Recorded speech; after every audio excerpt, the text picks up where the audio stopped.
తెలంగాణ రాష్ట్ర వ్యాప్తంగా స్థానిక సంస్థల సమరం మోగిందని చెప్పుకోవచ్చు. గ్రామాలలో స్థానిక ఎన్నికలకు సంబంధించినటువంటి సమర బేరైతే మోగుతున్నటువంటి పరిస్థితి కనిపిస్తుంది. మరోవైపు రాజకీయ నాయకులు గెలుపు గుర్రాలను గెలుచుకోవడం కోసము అభ్యర్థులను నామినేషన్ల ప్రక్రియ కొనసాగుతుంది. మరోవైపు గ్రామాలలో ఏకగ్రీవం అనేటువంటి పదం కూడా తీసుకొచ్చిన పరిస్థితి. ఏ గ్రామంలో అయితే ఏకగ్రీవం అయితే ఆ గ్రామంలో లక్షలు దాటి కోటి రూపాయల వరకు కూడా పలుకుతున్నటువంటి గ్రామ పంచాయతీలు మహబూబ్నగర్ జిల్లాలో కనబడుతున్నాయి. ప్రస్తుతం మహబూబ్నగర్ జిల్లాలో టంకర గ్రామంలో కోటి రూపాయల ఆఫర్ వచ్చింది. ఆ ఊర్లో గ్రామ పంచాయతీ అభ్యర్థిని గిట్ల ఏకగ్రీవం చేస్తే కోటి రూపాయలు ఇస్తామని చెప్పేసి అభ్యర్థులు సవాల్ చేసినటువంటి పరిస్థితి కనిపిస్తుంది. ప్రస్తుతం టంకర గ్రామంలో ఉన్నాం. టంకర గ్రామ ప్రజలతో మాట్లాడే ప్రయత్నం చేద్దాం. ఎలా ఉంది మీ గ్రామ ప్రజల్లో? టంకర గ్రామంలో కోటి రూపాయల ఆఫర్ వచ్చినటువంటి పరిస్థితి కనబడుతుంది. ఏమంటారు? కోటి రూపాయల ఆఫర్ ఎవరు రాలేదు.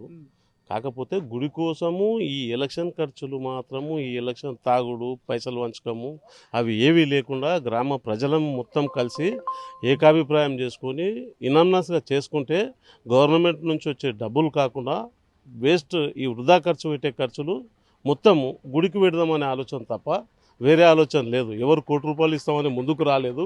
కోటి రూపాయలు వచ్చిందని మీకు ఇంటిమేషన్ ఇట్లా ఏదైనా ఉండొచ్చు, కాకపోతే అదంతా అబద్ధం. కాకపోతే మేమే రిక్వెస్టెడ్ ఏంటంటే ఎలక్షన్ కాకుండా మేమొకరమే కాకుండా మా గ్రామ ప్రజలకు ఇట్లా మొత్తం ఉండి అందరం కలిసి ఇనామ్నస్గా చేసుకుందాము అనే ఆలోచనతోన మీటింగ్ పెట్టుకోవడం జరిగింది. అంతే తప్ప ఎవరు ఇస్తాము అని ముందరికి రాలేదు. రావచ్చు, రేపు ఈరోజు ఎల్లుండో రావచ్చు. టైం ఉంది కదా మనకు, 3 రోజుల టైం. అప్పటి వరకు ఆలోచన చేస్తాం.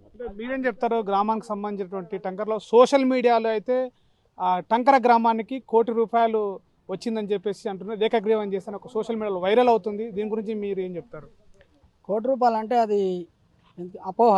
ఎవరు అనలేరు, అన్నమాట అవసరం లేదు. ఎందుకంటే ఇప్పుడు గ్రామంలో పుట్టిన ప్రతి పౌరునికి సర్పంచ్కి వేయాలని హక్కు ఉంటుంది. అది వద్దనేదానికి ఎవరు హక్కు కూడా లేకుండా వద్దనేది ఉంటుంది. అందరం కూడా అట్లే అనుకున్నాము. ఏ తమాన్ని కూడా ఒక్కొక్క అభిప్రాయం కూడా ఉంటుంది.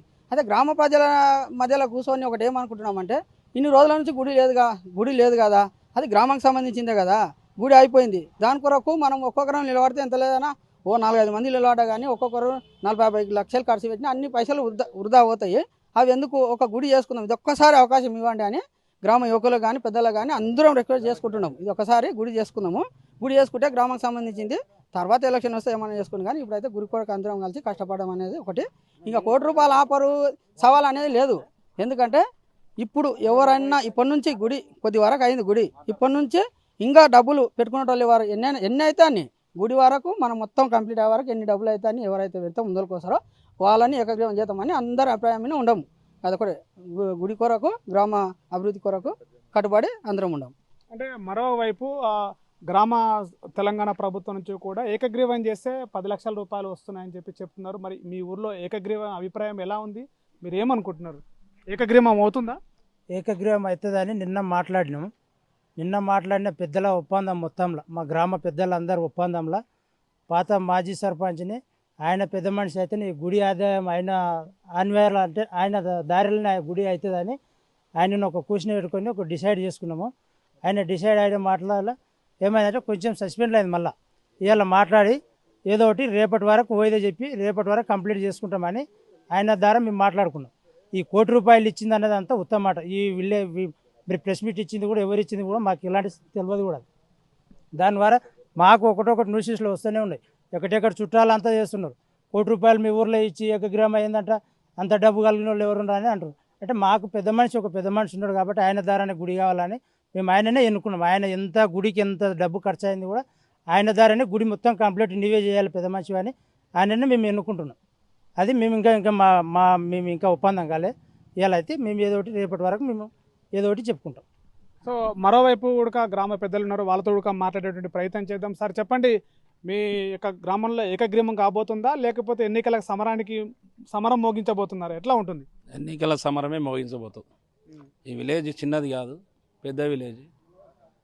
కొంత గతంలో కూడా సర్పంచ్ మేమే ఉన్నాం వెంబడి, అప్పుడు కూడా కాంగ్రెస్ చేసింది. కానీ ఈరోజు అందరూ అప్పుడు చెప్పినట్లు అన్నీ అదే మాయ మాటలు వాడే కార్యకర్తలు జనాలు చాలామంది లేరు. ఇప్పటికీ కూడా చాలా వ్యతిరేకత ఉంది. అది ఇస్తానే డబ్బులు కూడా గుడి కడతాడనే మాట గతంలో కూడా 60 లక్షల వరకు నేను కట్టిస్తా గుడి అని చెప్పిండు, కట్టలేదు.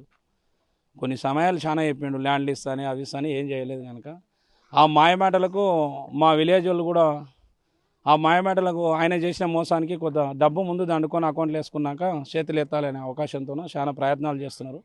ఆ ప్రయత్నాలే ఉండాలి అంతే. అది ఏకగ్రీవం అయిన మాట సాధ్యం కాదు. 3435 ఓట్లు ఉన్నాయి, అంత విజయ ప్రయత్నం కాదు. అంటే గ్రామంలో ఉన్నటువంటి జనాభా ఓటర్స్ ఎంతమంది ఉన్నారు? ఏ సామాజిక వర్గం ఓట్లు ఎక్కువ ఉన్నట్టు? యాదవ సమాజ వర్గానికి ఎక్కువ ఉన్నాయి. సెకండ్ ఎస్సీ, తర్వాత అంతే. అంటే ఎటువైపు మొగ్గు చూపుతుంది ఈ రాజకీయ సమరంలో? ఇప్పుడు గతంలో బీఆర్ఎస్ ప్రభుత్వం ఉండే, ఇప్పుడు అధికార కాంగ్రెస్ ఉంది, కాంగ్రెస్ వైపే మొగ్గు చూపుతాం అంతే. ఇక్కడ దాదాపుగా ఒక 90 ఇండ్లు ఇచ్చినాం. దాదాపుగా ఇప్పుడు ఓన్లీ ఎమ్మెల్యే నిధులతోనే దాదాపుగా ఇప్పుడు ప్రజెంట్గా ఒక 20 లక్షలు, నినాక ఎలక్షన్ కోడ్ కంటే ముందే ఒక మళ్ళీ 20 ఇండ్లు ఇచ్చినాం. అన్ని ప్రయత్నాలుగా అక్కడ బ్రిడ్జీలు అయిపోయింది, వర్షాకాలం అది కడుతున్నాం, స్కూల్ కాంపౌండ్ వాళ్ళు కడుతున్నాం కాంగ్రెస్ పార్టీ తరఫున. అన్నీ కాంగ్రెస్ వైపే ఉంటాయి 100%. జనాలు మొత్తం టోటల్గా కాంగ్రెస్కే ఉంటారు. సో మరోవైపు చూద్దాం, ఊర్లో ఎట్లా ఉంది సమరం, రాజకీయ సమరము? సర్పంచ్ ఎన్నికలు రాబోతున్నాయి, మీ ఊరు పేరు మారిమోగిపోతుంది, ఎట్లా చెప్తావు? ఏం మారిపోతున్నాయి అంటే టంకర గ్రామానికి ₹1 వస్తున్నాయి, ₹1 ఏకగ్రీవం చేస్తే సర్పంచ్కి ₹1 ఇస్తామని ఆఫర్లు వస్తున్నాయంట, నిజమేనా? నిజమే. ఆ. దేనికోసం ఇచ్చే ₹1? గుడి కోసం. అంటే గతంలో ఎవరైనా ఇంకా ఆఫర్లు ఇచ్చేటోళ్ళు ఉన్నారా ఇంకా ఊర్లో? ఏమో ఇక ఆపాలరా సంగతి నాకు తెలియదు, ఎవరు ఇస్తారో ఏమో కానీ గుడి కోసమే. సో ఇది పరిస్థితి. మహబూబ్ నగర్ జిల్లాలో ప్రాంతంలో ఉన్నటువంటి టంకర గ్రామానికి సంబంధించినటువంటి అభ్యర్థిని కూడా, గ్రామానికి సంబంధించిన అభ్యర్థిని ఏకగ్రీవం చేస్తే ఇట్లా ₹1 ఇస్తామన్నటువంటి ఏదైతే స్టేట్మెంట్ ఉందో ఇదంతా కూడా సోషల్ మీడియాలో చాలా పెద్ద ఎత్తున వైరల్ అవుతున్న పరిస్థితి కనపడుతుంది. కానీ ప్రస్తుతం గ్రామాల్లో ఉన్నటువంటి పరిస్థితులు, దేవాలయాన్ని నిర్మాణం చేయడానికి ఎవరైతే ముందుకు వస్తున్నారో వాళ్ళని మేము తీసుకురావడానికి గ్రామం అంతా కూడా వాళ్ళందరికీ మద్దతు ఇవ్వబోతుందని చెప్తున్న పరిస్థితి కనబడుతుంది. మరోవైపు గతంలో కూడా ఇలాంటి హామీలు ఇచ్చారు కానీ నిలబెట్టుకోలేని పరిస్థితి ఉంది. కానీ దేవాలయం అసంపూర్తి కాలేదు, పూర్తిగానే ఉంది. ఈ యొక్క దేవాలయాన్ని పూర్తి చేసినట్లయితే ఆ అభ్యర్థులు ఎవరైతే ఉన్నారో వాళ్ళనే మేము ఎన్నుకోబోతున్నామని చెప్పేసి కూడా చెప్తున్న పరిస్థితి ఉంది. మరోవైపు రాజకీయం లోపల ఉన్నటువంటి దాంట్లో మద్యానికి బానిసలు కాకుండా మిగతా వైపు రాజకీయంలో వృధా ఖర్చులు చేయకుండా ప్రజల్ని ఏకతాటిపై తెచ్చి మా గ్రామం అంతా కూడా ఆ వైపు ఉంటుందని చెప్పేసి కూడా చెప్తున్నటువంటి పరిస్థితి కనబడుతుంది. కెమెరా పర్సన్ నర్సింగ్తో శివాజీ, RTV, మహబూబ్ నగర్. చరిత్ర సృష్టించినోడు ఇప్పుడు ఆ చరిత్రని తిరగరాయబోతున్నాడు. అబద్ధాల గోడల్ని బద్దలు కొట్టి నిజాలను రాగా మీ ముందుంచబోతున్నాడు. నిజమైన వార్తల కోసం వెంటనే డౌన్లోడ్ చేసుకోండి రా యాప్ని.